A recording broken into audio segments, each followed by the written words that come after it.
are talking about 3 things that you can do to save money in your development.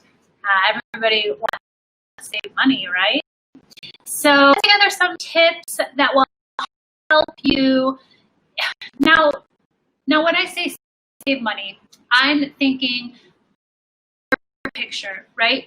Not save money today. Like taking a shortcut today won't always help you in the long run, in the bigger picture of things. Like, for example, my number 1 tip is to take all the needed steps you need to in order to come to your production, right? So that means investing in a good pattern maker, taking the time to just check run, doing a wash fabrics in your samples.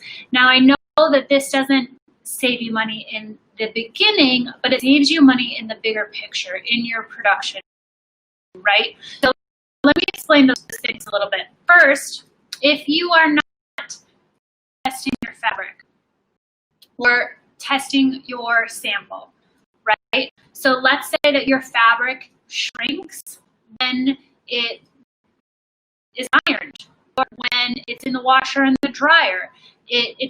You want to know that before your production. If you do 100 units, if you do 5 units, and then all of a sudden it shrinks when they iron, it shrinks when your customer washes and dries it, and it shrinks too much that it affects the garment, that's no good.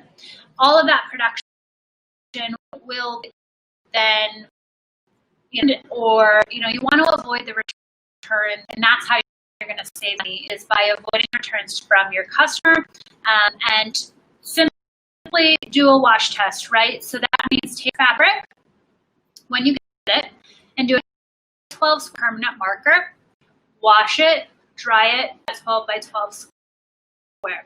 Now a little shrinkage, especially in cottons and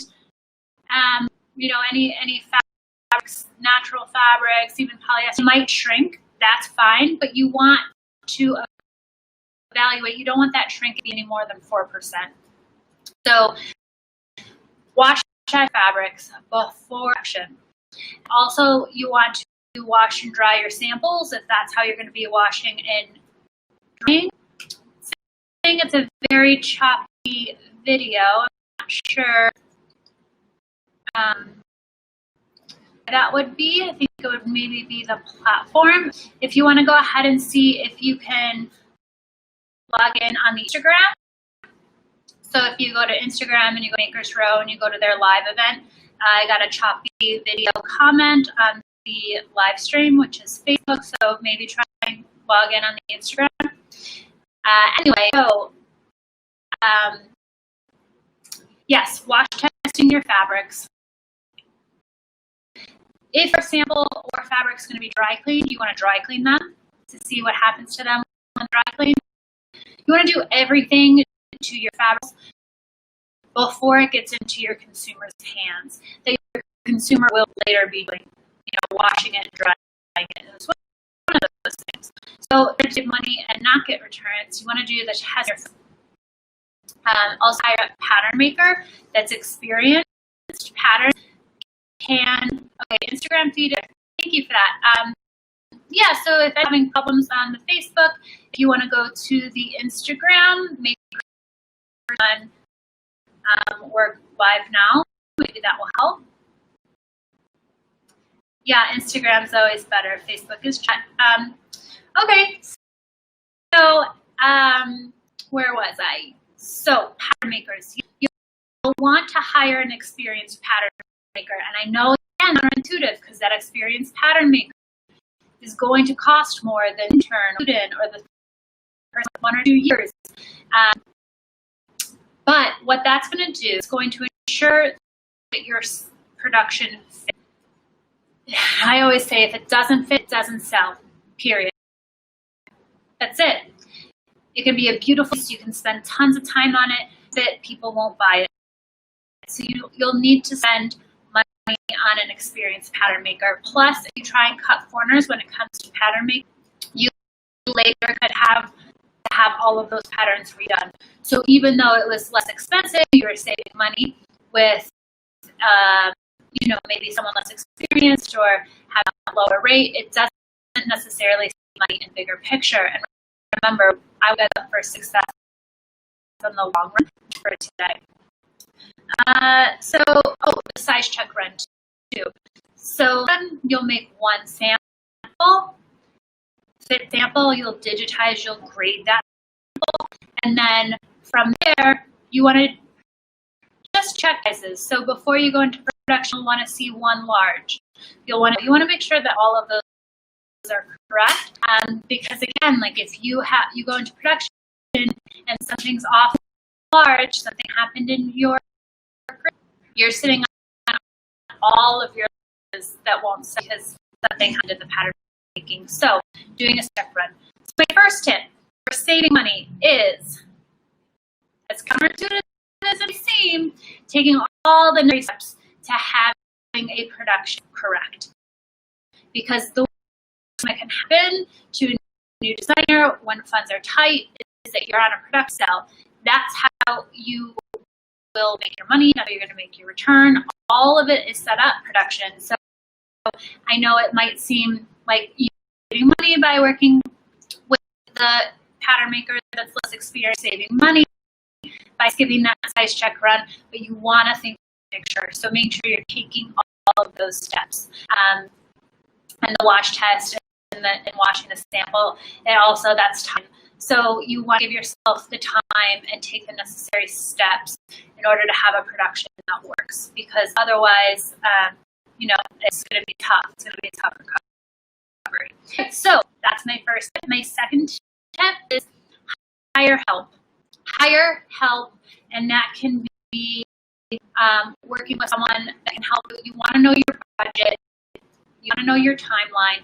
You want to know the action that you need to take so that you will be successful. And that comes, again, it comes to spending money, but in the it will save you money, because if you have a full budget planned out, then you can see yourself all the way through that and be successful. Hiring someone that can help you with that is very, very important to the big picture of your success. So again, this is counterintuitive that you're going to have to spend money. It takes money to make money. So spending it wisely is better than skipping the step altogether, because if you haven't planned a budget with someone that can help you prepare realistic, and you've developed everything and you get your production and everything's great, but let's say you forgot to budget out for your photo shoot, or you forgot to budget out for whatever, you'll want to be sure that you're setting yourself up for success. And I sit down with clients all the time and coach them through their budget and their timeline, and it's money well spent. You do it with me, anybody else, or someone with experience that's 3 or 5 years in, they can view, but you want to be sure that you have this budget and your timeline set up accordingly. So by hiring help, that will. And my final step is network as much as humanly possible, you guys. And I'm a networker, right? I always say, I'm not, so we'll go to a networking event and go up and talk and be like, who are you? What can you do? What can I do for you? And okay, bye, not to the next. But what I do is I have relationships and conversations with people that are in the arts, people that are in fashion, that are seeing who they are, what they're about, and then organically things come organically. I've built a network of people that I am for help with my budget and help with, when clients need a lawyer or this or that. But I've seen so many designers save a lot of money. Let's say you find someone that wants to collaborate on Instagram, and that's through networking. Say you found someone that can help you with your website development, want it for their portfolio. Same thing for photo shoots, models, and hair and makeup. There's so many people out there that are able to build a portfolio, or do a cross collab on Instagram where you promote to your audience, theirs, the more people that you can relationship, the better. Even if it's not something immediate, that's what I don't like about working. Of like, who are you? What can you do for me? Do for you? Oh, that's not good enough. Goodbye. While something immediate, building this relationship, it might be something down the lines, or they might know someone that they can connect you with, or just building these genuine connections with people and staying prevalent in your line of work, of fashion. And you never know of a relationship or speaking to someone can save a lot of money when it comes to trying to build a team that will help you get you where you need to. So those are my 3 tips. I'll review them again. Number 1 was take all the necessary steps to have a perfect production, because the way that you have a production, you are selling because something went wrong.